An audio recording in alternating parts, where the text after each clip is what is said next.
Hello everybody, this is Todd Frazee and this is the training video for TCOSE-011C part.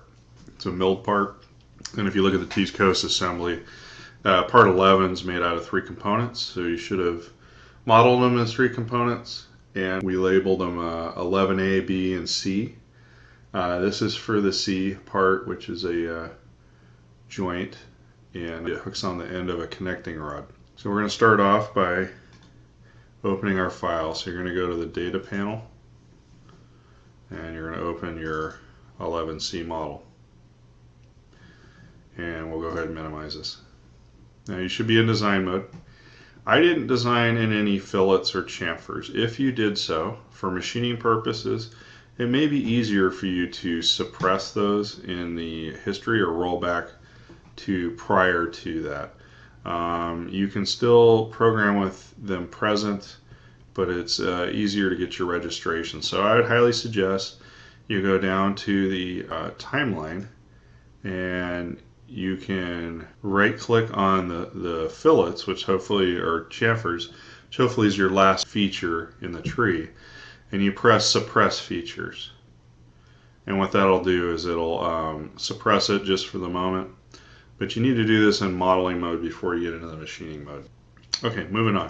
For this particular part, it's very small and difficult to hold on to. Now you could try to saw cut a little chunk and square it up, but on a tiny part like this, and if you're not cutting a really high volume of them, it's common to use a rectangular or square bar stock, and you hold on to a piece of it of that stock with part of it hanging off the side of a vise. So that's the approach we're going to take on this, and in this video you're going to learn how to create stock based off a model body.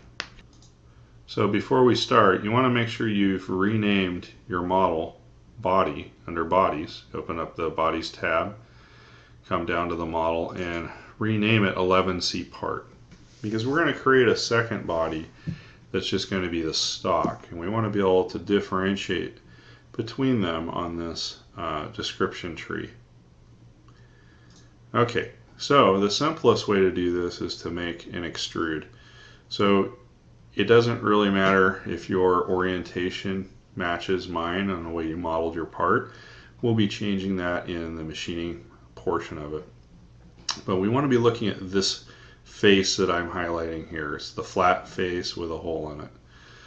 And we're going to select sketch, and we want to create a sketch on that surface. So you're going to pick the rectangular face, and the view should automatically go normal to that. We're looking straight at it 90 degrees. We want to plan around material that we can get in the United States. So I'm pretty sure we can get bar stock that is square for brass.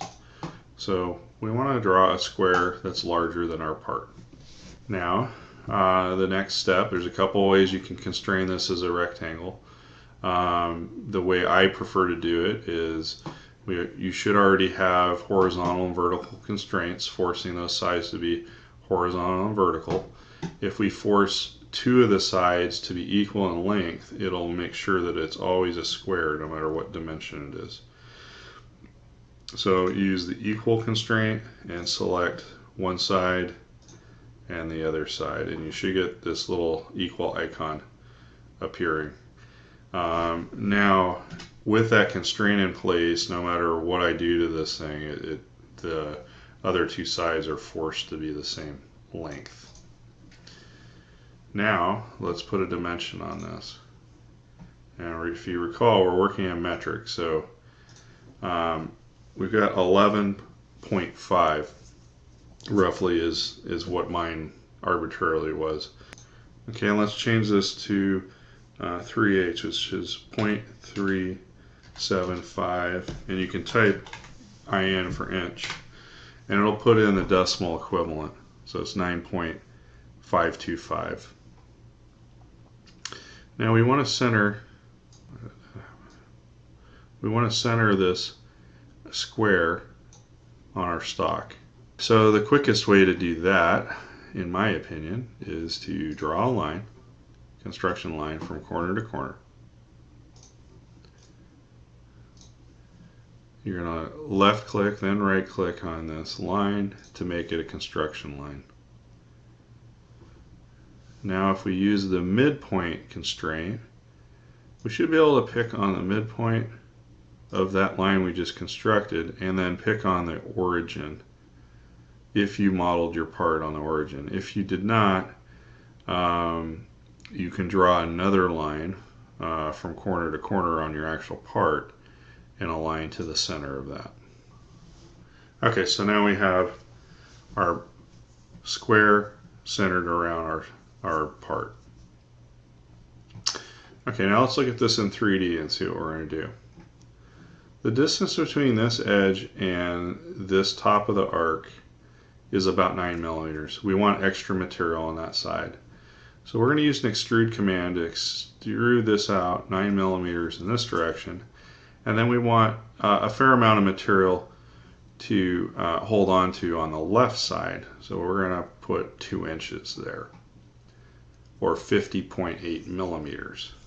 Okay, so we're press Finish Sketch and go to the Extrude command.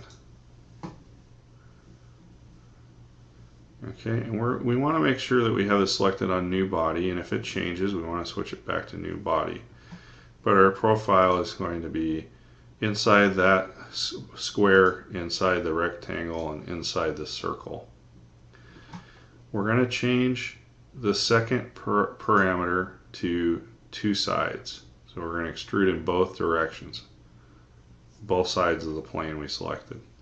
And it should pop up with a second distance box.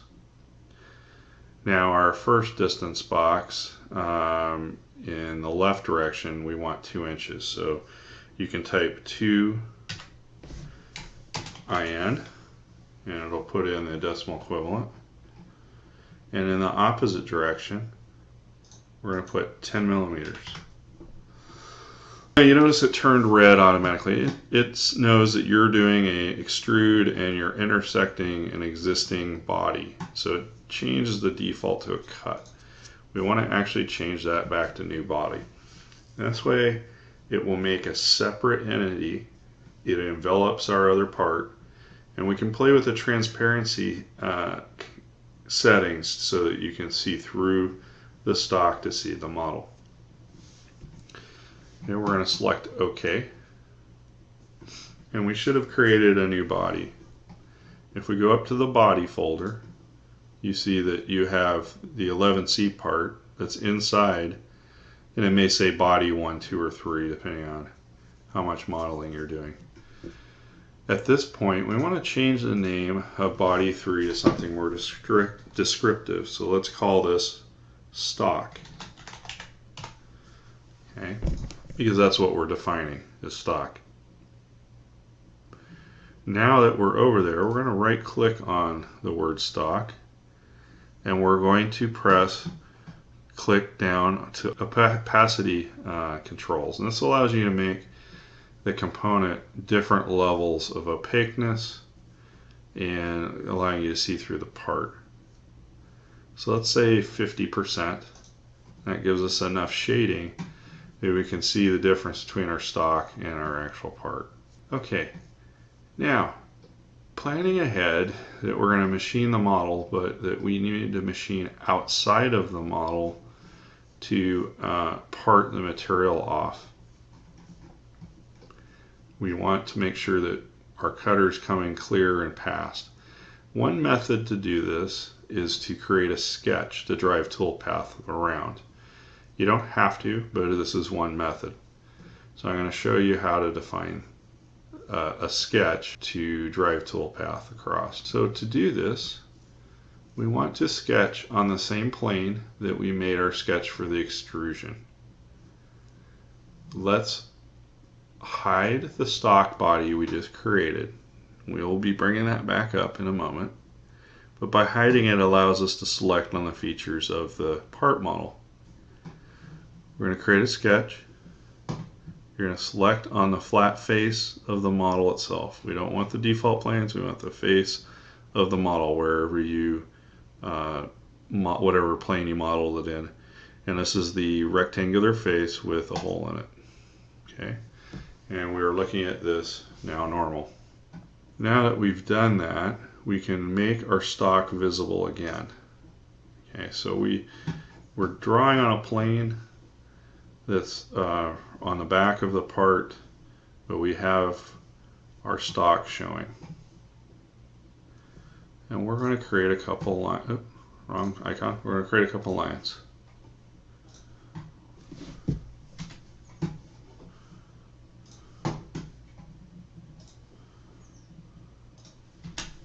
Okay, we've got 2 lines. We want to create our relationships before we do any dimensions. So we're going to make a relationship between the top line and the top edge of the model that's collinear, and it should be this icon. If you don't have it, if you don't have it on your screen, you'll have to pick on the down arrow to find it, and it's here, collinear. Okay, and then the same thing with the opposite line. Okay, we almost have this fully constrained. What we want to do is constrain the endpoints of these lines so that they are roughly a 1/2 inch from the edge of the part. Planning ahead, we plan on doing the bulk machining with a 1/2 inch end mill. We want to make sure that our cutter comes down and starts our cut off the workpiece. Okay. If we want to plan ahead with that with geometry, that method, we want to make both of these line endpoints with a vertical relationship to each other and the opposite side. That way, no matter how long one is over the other, it's going to be positioned in the same place. So we're going to go and make a dimension, which you can either select on the dimension icon or use the hotkey letter D. We're going to pick one of the vertical edges of the stock and then the point to the left. Okay, and so we're going to put in 0.3 IN, which is a little bit over half the diameter of a 1/2 inch end mill. And we'll do the same thing on the right hand side. We'll pick the vertical line and one of the endpoints, and we're going to put in the same number, 7.62. Alright, this should be fully constrained, and we'll hit finish sketch. So we're left with that sketch. It has these 2 lines sticking out. And we want to keep this sketch visible. Okay, now we're ready to go into the machining side of the software. We're going to go from design to manufacture.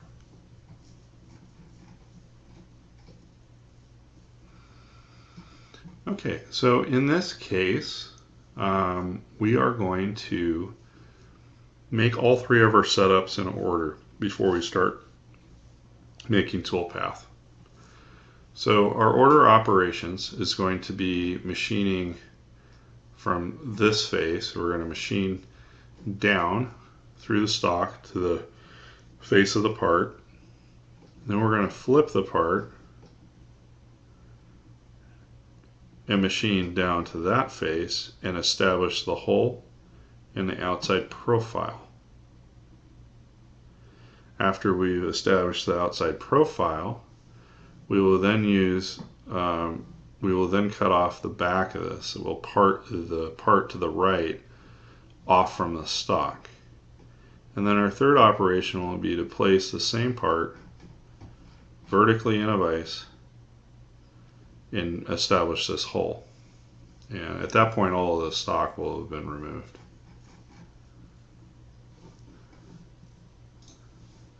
Alright, here we go. So I would like this stock sticking out the right side of the vise, and the reason for that is the operator can see that side of the vise from the control panel. Can't really see so much on the left. So if we have the vise end about here and the part sticking out the right of the vise, it's a good orientation for the operator. If I were to cut multiples of these parts, I would actually probably have a longer bar and keep advancing the bar to the right for every part we cut, using some sort of work stop that would touch off on the end of the part. So let's do our first setup. Click on your setup icon. And with this method, we need to select what is the model. And when they mean model, that means the actual part you're going to cut. So let's select on model where it says nothing. And we're going to go over to models and expand the menu till you see the model, and then you're going to extend it till you see the two different bodies. So we should have the part and we have the stock. You're going to select on your browser tree your part, and that's why we needed to name these bodies so we know which one's which. So we're going to select the 11C part, okay, and then we're going to go to the next tab, which is stock. And instead of defining the stock the way we've been doing it before, we are going to use this time a stock mode of from solid. When we select that, it gives you the option to select a solid body.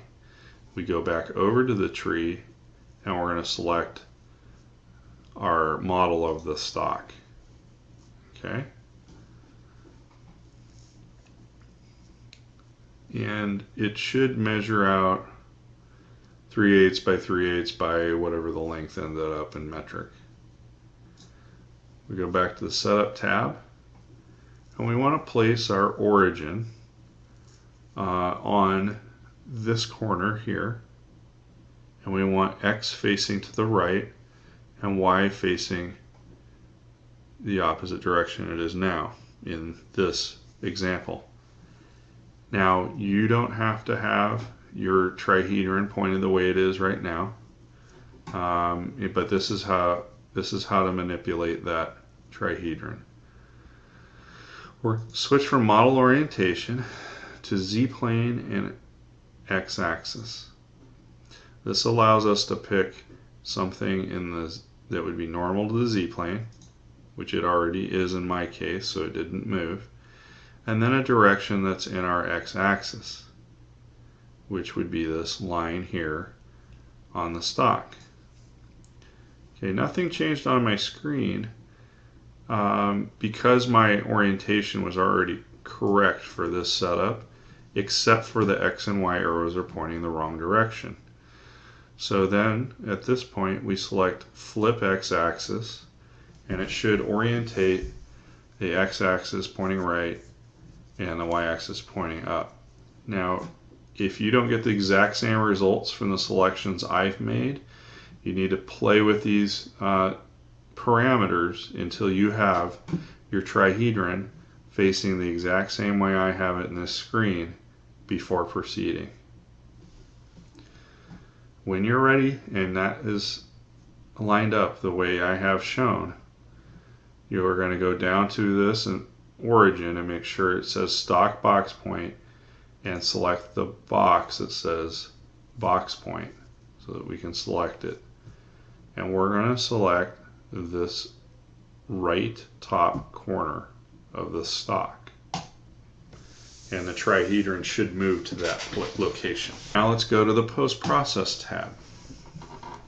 Okay, this is part number 11, so we're going to go 11, and we'll call this program 101. And in the program comment this time, because we have 3 components associated with part 11, I'm going to put an 11C op 1. Or you can type out operation 1, it's semantics.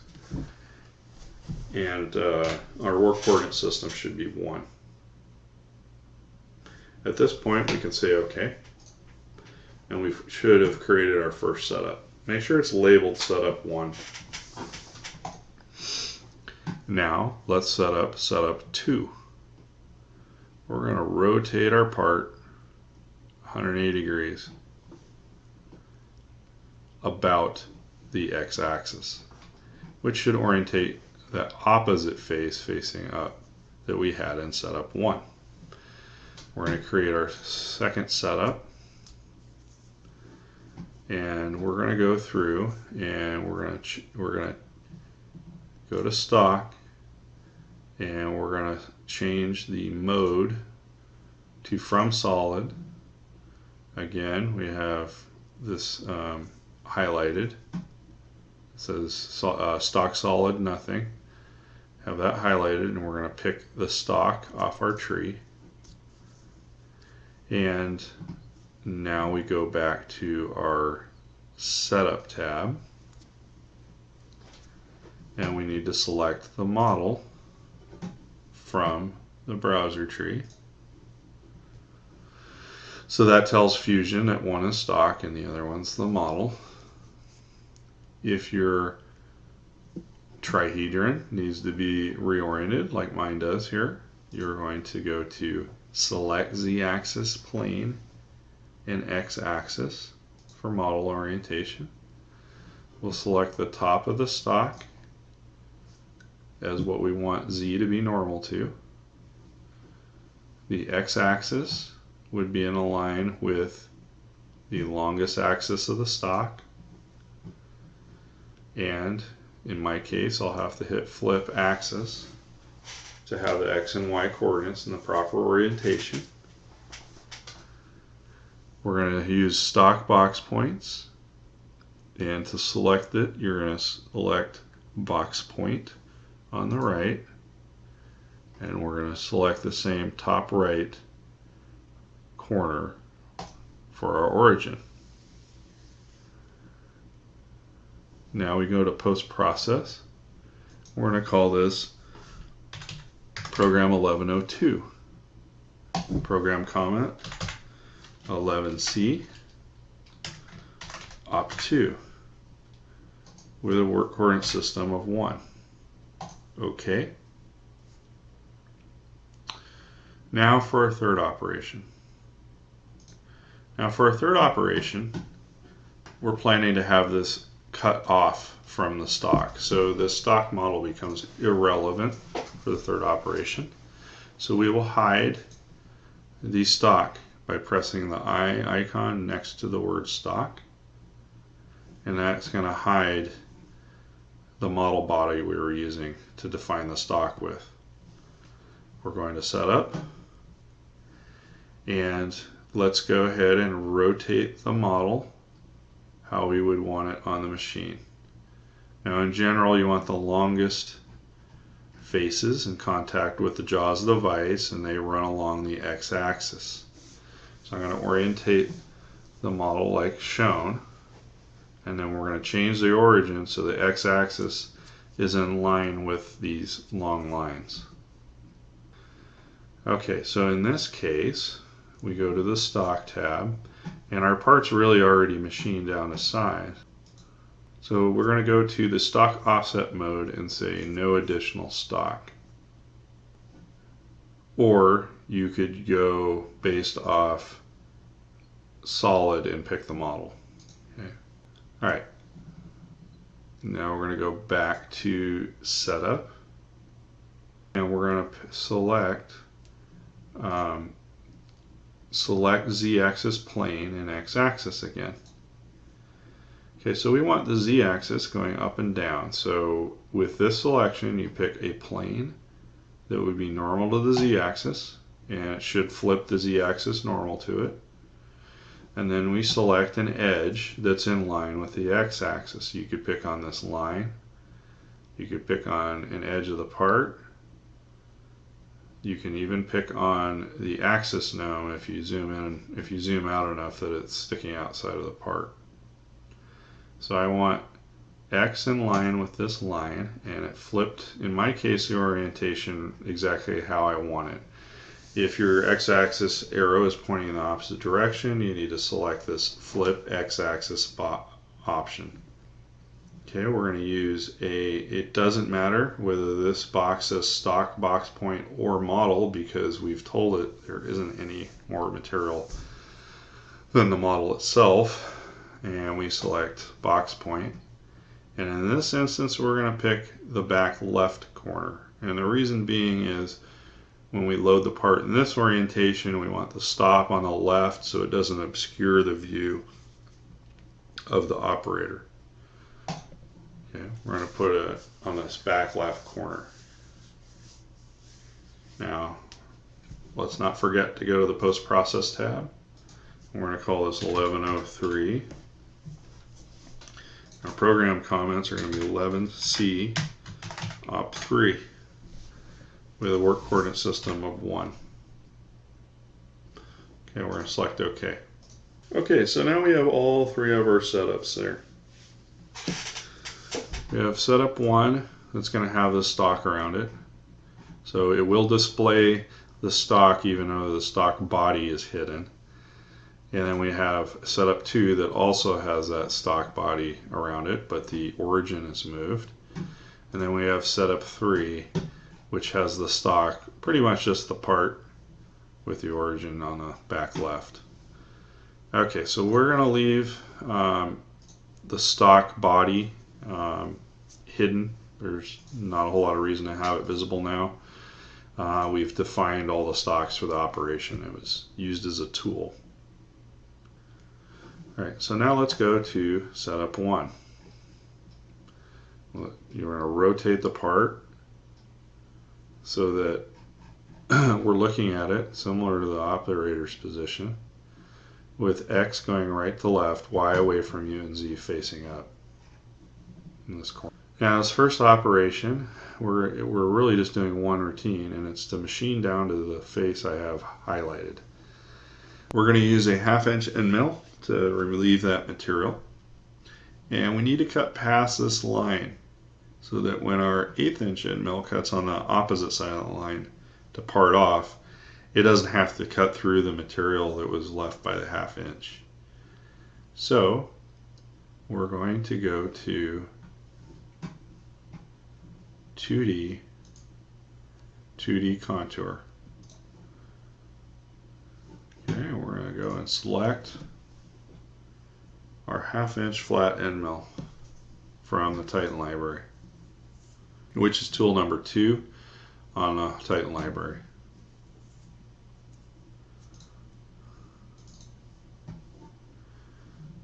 Okay, so we'll leave the RPMs at default. Our cutting feed, let's let it down to 30 inches a minute.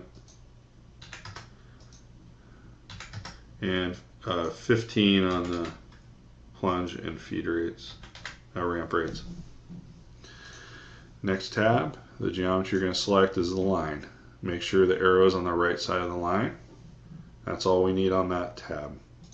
We're going to move on to the heights. We want to make sure we're basing all our heights off stock on this operation.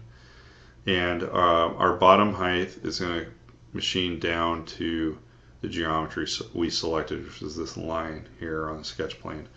So the material being removed is between the cyan line and the line. Everything else has to do with how fast, where it's safe to travel fast in rapid mode. Okay, we're going to move on to the passes tab. And we're going to set a whole bunch of parameters here.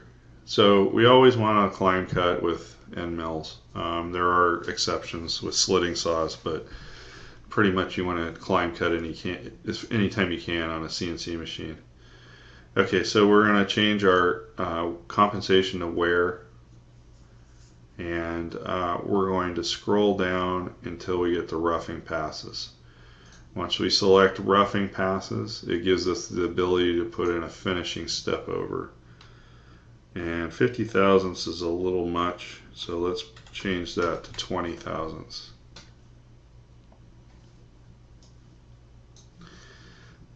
Most of these other boxes should be all at default.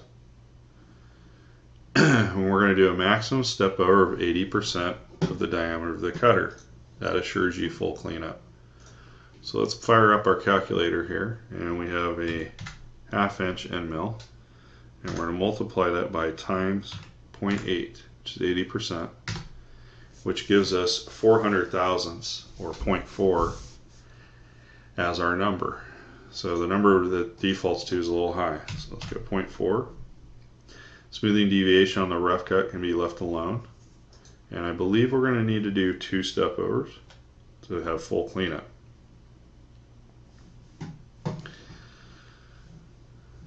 We're going to minimize passes so that we can see the bottom boxes. We're going to select multiple depths, and our maximum roughing depth for this type of operation where it's a very small part, we want to be 0.2. And we'll do 1 finishing step down, clean up any vibration we have. And let's set that finishing step down at 0.01, 10 thousandths. We're going to only finish at final depth. We want to rough that final depth, and we're going to use even step downs. The rest of these boxes are irrelevant for a single feature. We do want to use the stock to leave box, and we're going to actually use this to remove material, not keep it.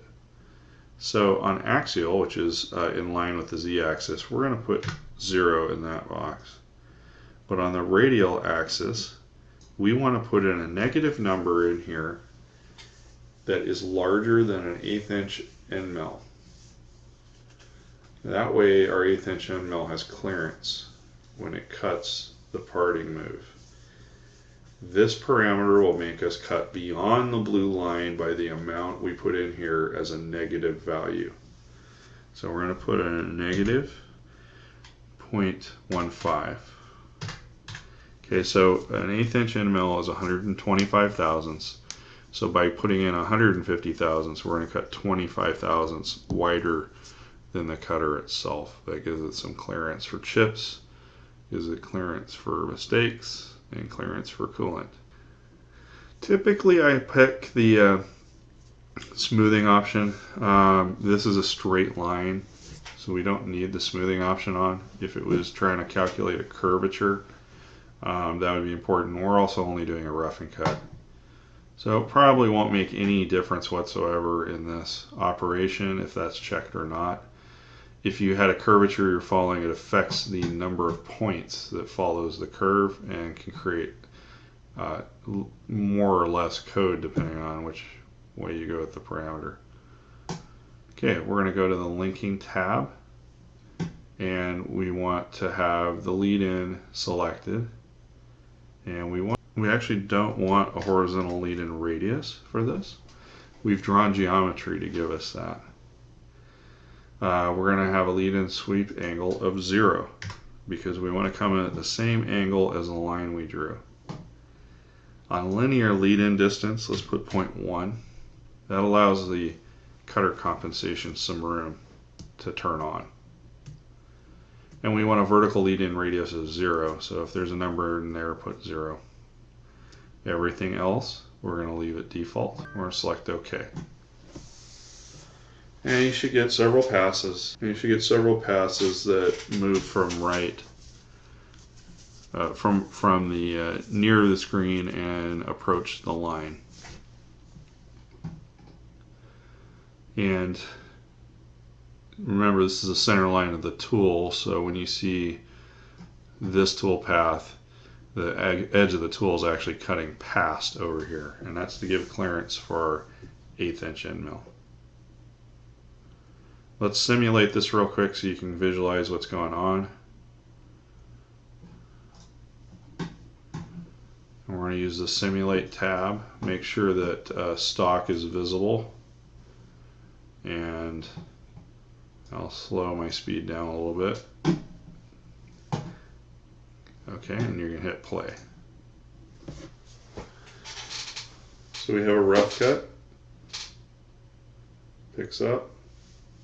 It's going to move over sideways, make another cut.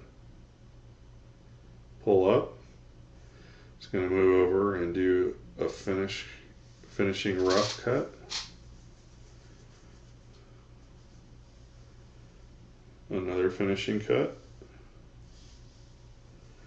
And the last one's probably not necessary. It's more of a spring pass, but it's going to come back and do a final cut on the side. We don't necessarily really care about that, but it gives it an extra pass in case the material's moving around. I'm going to hide the tool here for a moment, And you can see that there's extra material removed here so that when our 1/8 inch end mill comes in, it doesn't have to cut this height here. That was the purpose of cutting past, and that was also the reason to generate this line. All right, let's hit OK. I'm going to turn the tool back on and hit close. Now let's go to the next setup. Now we're going to use the same exact type of toolpath for the second side.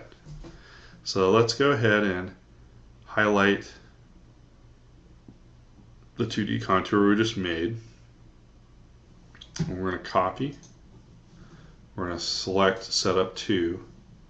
You're going to right click on Setup 2 and select Paste. Now Setup 2 is closed, so you have to press this down arrow, this arrow here, to expand it. And you notice there's a little red icon that appears. That means, wait a minute here, this is the same toolpath, but the work coordinate system's different. You need to regenerate me. Okay. So before we do that, let's orientate our part as if you're looking at it on the machine. So the axis node needs to flip 180 degrees, just like you flipped the part. And we're going to look at the part from this point of view. All right, our next step is going to be to highlight that toolpath, which is on the wrong side, our copy. And you're going to go Edit. And we're going to just change one parameter. We're going to go to the Geometry tab, and we're going to clear the selection, and then we're going to select on the line on the opposite side of the part. And it looks like our arrow flipped to the wrong side. If we do that, it's going to cut a big notch over here and leave material on this side. So we need to pick on the arrow to make sure that arrow is on the side of the line we want it to be cutting on. That's it. All you gotta do is do that and hit OK. It reprocesses, and we now have the cuts on the opposite side of the part. Okay, so now we're gonna do more machining. We're gonna machine this hole, and then we're gonna machine around the outside perimeter of the part, leaving the material that's connecting it to the stock. The reason we want to do that is we want to cut all the way around this profile and cut all the way through.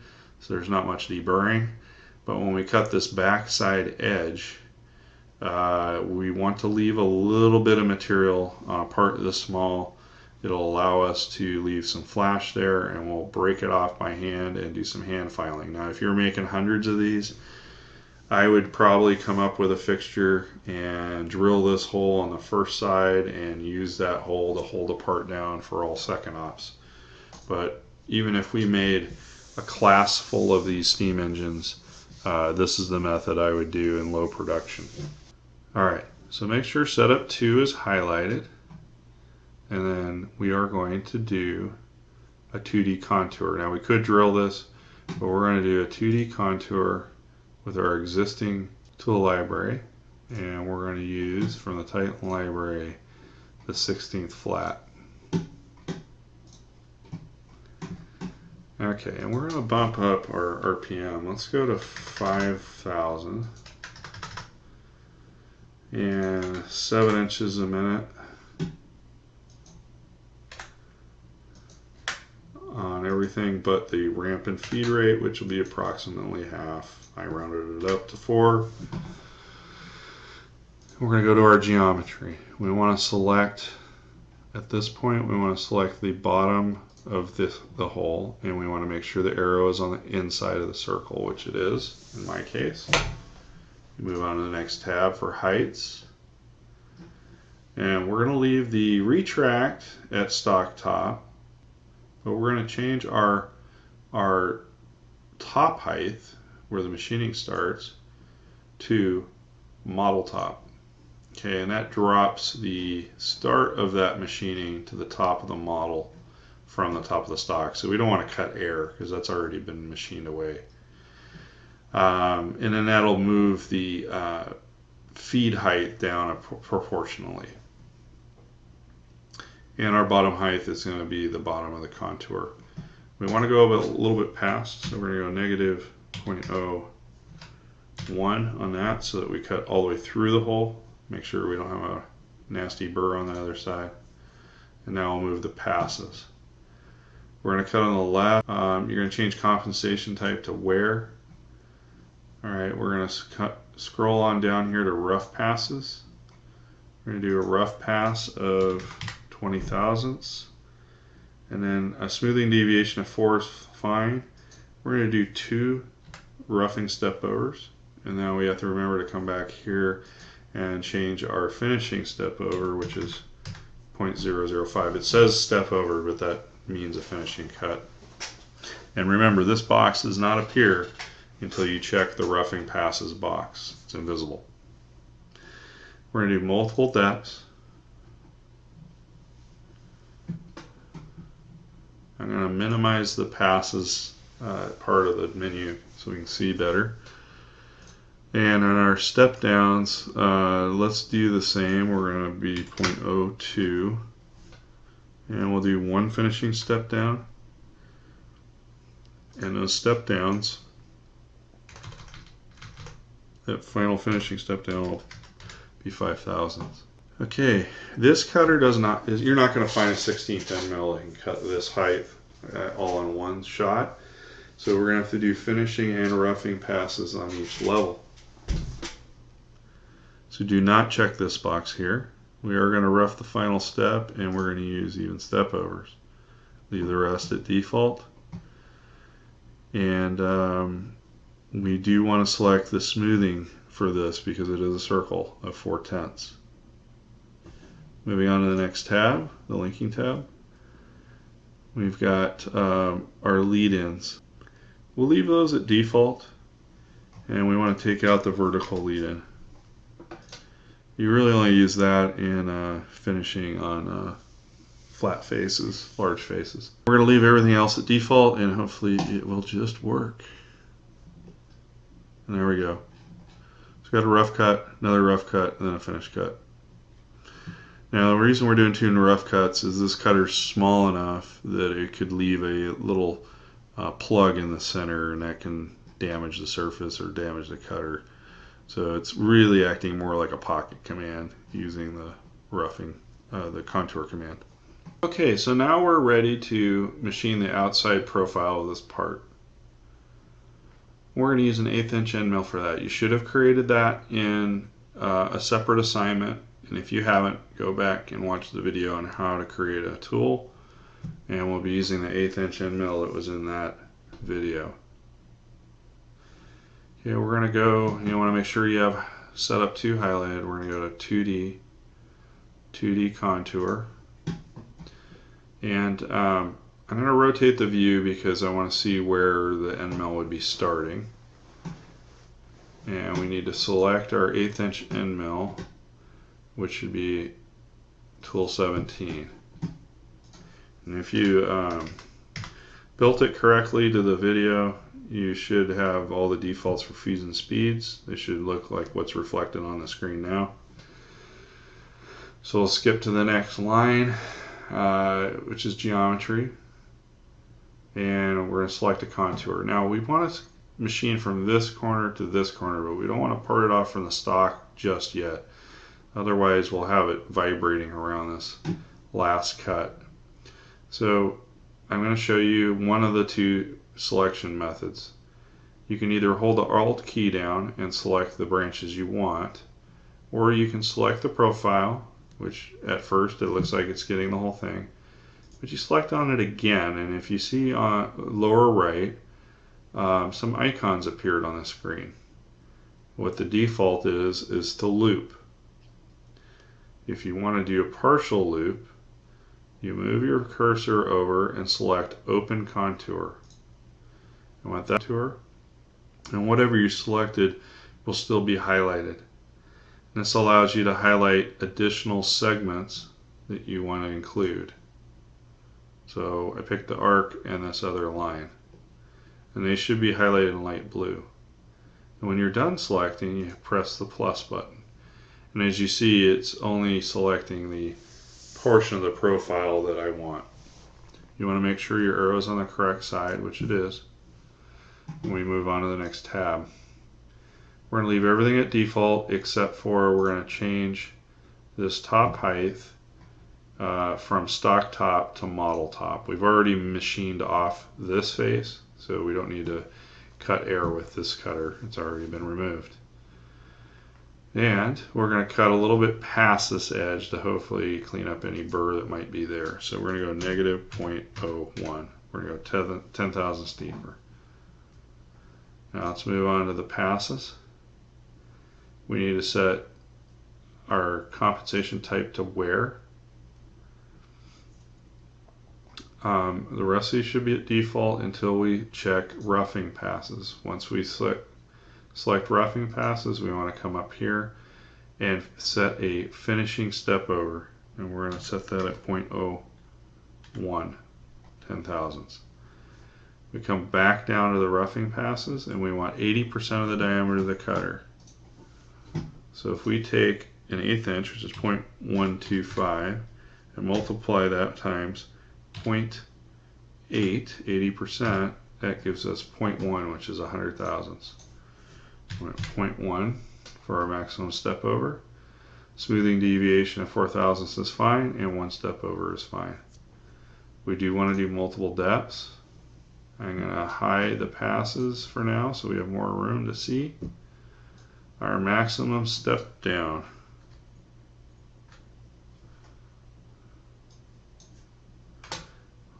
We're going to set that at 0.04. We're going to do 1 finishing step down, and that step down is going to take off 0.01. We're going to skip wall taper in approach mode. We're going to select finish at final depth because we can with this end mill. We're going to rough the final, and we're going to use even step downs. The rest are irrelevant for a single feature, and we're not going to leave any stock to leave. We do want to select the smoothing box at 4/10. And now we're going to go to the linking tab. Okay, our lead-in entry. The lead-in entry radius right now is a little bit, let's say it's 10% of the cutter diameter. Let's leave that at default. And our lead-in sweep angle will be 90 degrees to the profile, which is fine. And our linear lead-in, we want to bump that up to 0.1. That way we're clear of any stock and can see where we're plunging. Vertical lead-in radius, set that at 0. No need for it because there's not a face on the bottom. We're machining it all off. And we hit OK. And we should have our 100 thousandths lead-in with a small radius and several rough cuts with the finish cut at the bottom. Alright, that's it for this routine. Now we need to part off our material.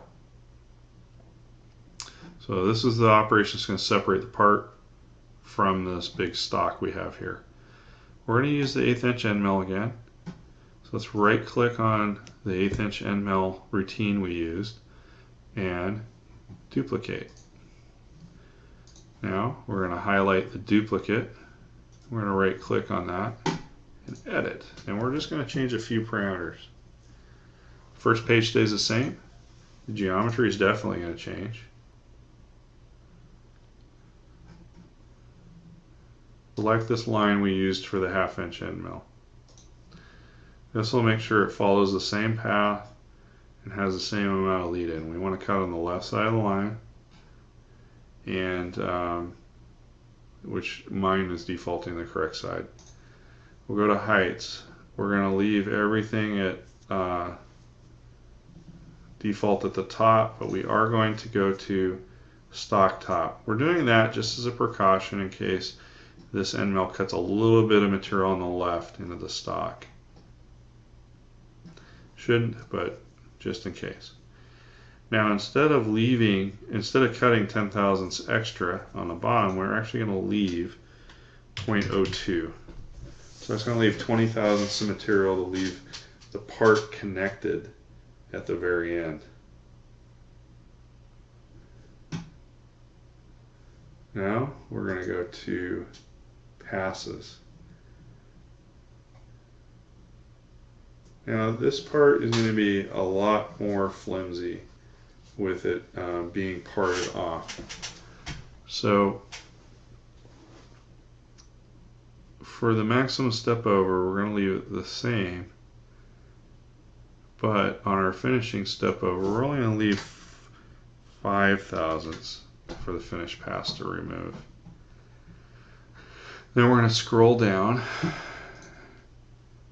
close up passes. We'll leave the roughing alone. But on our multiple depths, we may want to make a change here. So our finishing step downs, in this case, we're actually going to do 0.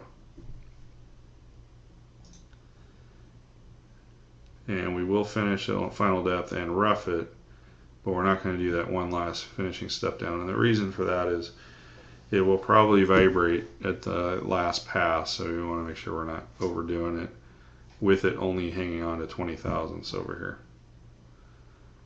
Okay, and we're going to leave the rest of this at default.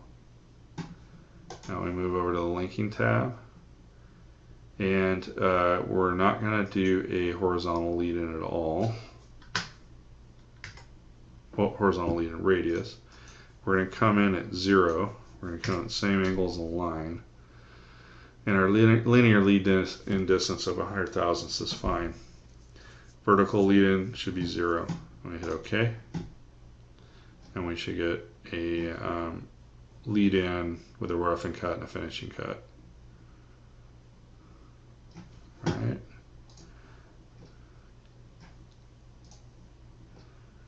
All right. Let's simulate what we've done so far. Okay. Get our stock selected and let's play. So we have our 1/2 inch end mill coming in, doing a roughing cut, just like it did on the other side.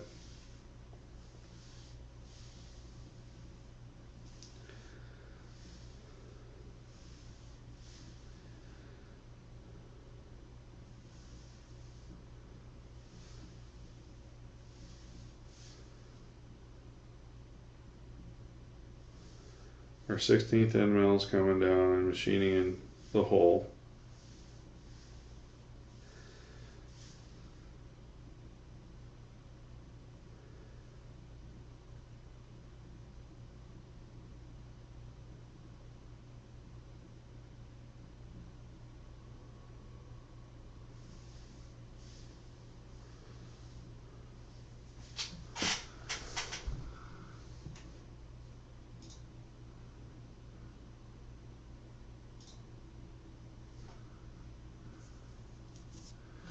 Okay, now we're getting a little bit of a collision detection here.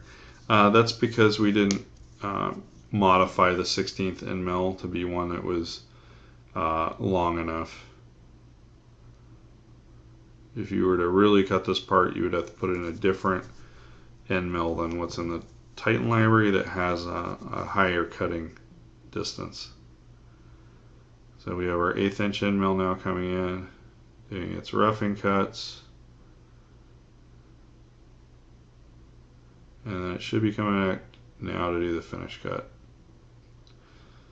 Then it's going to come over and it's going to part off the material.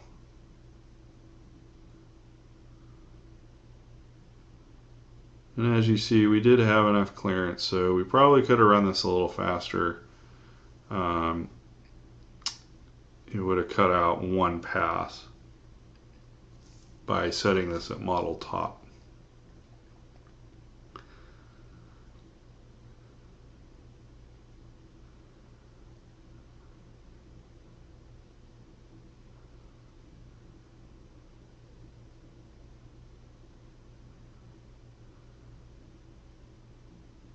Okay, now in reality, the flange area that you see here would actually be gone because that would have already been machined by operation 1, setup 1.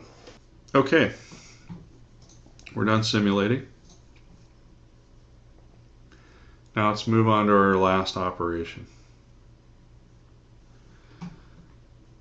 Let's pick on setup 3 and we're going to orientate the part so that X is pointing to the right, Y is pointing up or forward, and Z is pointing straight up.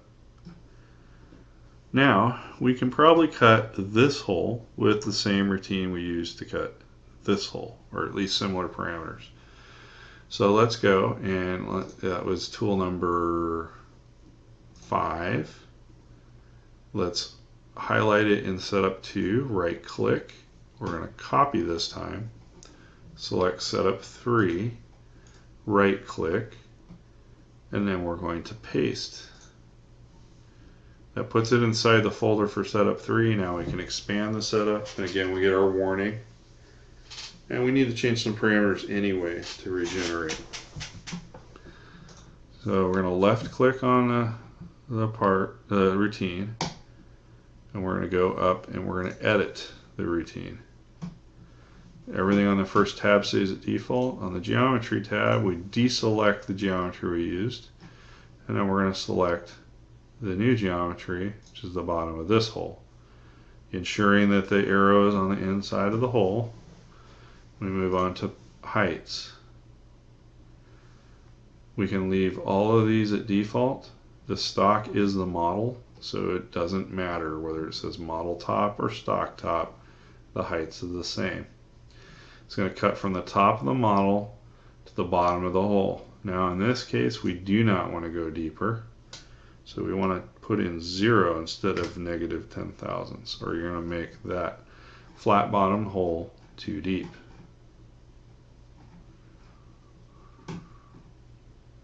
Okay, now we're going to go over to the passes tab, and I believe we can leave pretty much all of this at default. So we'll leave all that at default, and we'll go to the linking tab and leave all that at default as well. Select OK,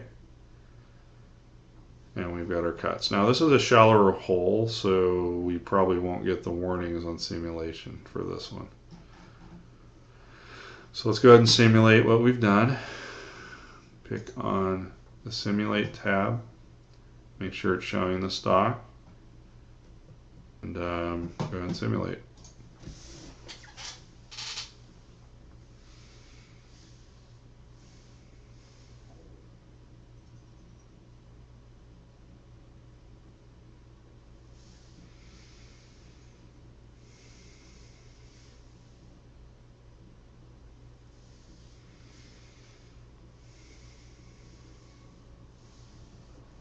Okay, there we are.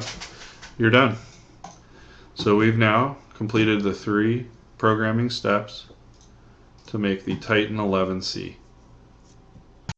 Okay, so now that we've finished the programming, our last step is to post-process and make setup sheets for each one of these. So we're going to go to Setup 1. We want the radio button next to Setup 1 highlighted. We want to orientate the part like the operator would be seeing it. Okay, something like this. You know, with Z pointing straight up. We're going to select on Setup Sheet. You're going to select your destination for it. And your setup sheet should look something like this. Okay, you need to save this off as HTML or PDF. And make sure you alter the name, because the next time we do this, it's going to overwrite the one you just did. Now we'll go Setup 2, and we need to flip the part again to be the same orientation operator would see it. And then we pick Setup Sheet, select your destination, and you're going to save this one off as well with a unique name. And then we go to Setup 3, you're going to rotate the part so it's the same orientation as the operator would see it. So, and then you pick the setup sheet, select the folder, and save this one off as its unique name. So that's all the setup sheets have been created. You need to upload all 3 of those for your assignment. Then you also need to post-process each one of these. So let's start with Setup 1. You're going to hit Post. Should populate everything you need, as long as it's for HODs. Hit Post. You need to find a location, save it. It may or may not come up in a text editor. Go to the next setup 2, post-process that one. Same thing, save that one off. And then your third one, post-process it.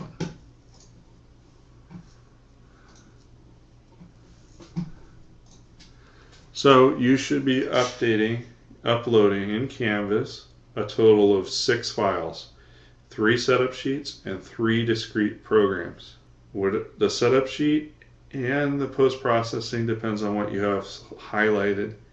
So make sure that when you make each one, you have the correct setup highlighted and not an individual tool, and you don't want all of them selected by doing this, otherwise it'll combine them all as in one. In Canvas, there's a way to upload multiple files. It's not real intuitive, but right underneath the first file you upload should be in blue letters, add another file. And you select that, and you can keep doing that until you've uploaded all 6 files.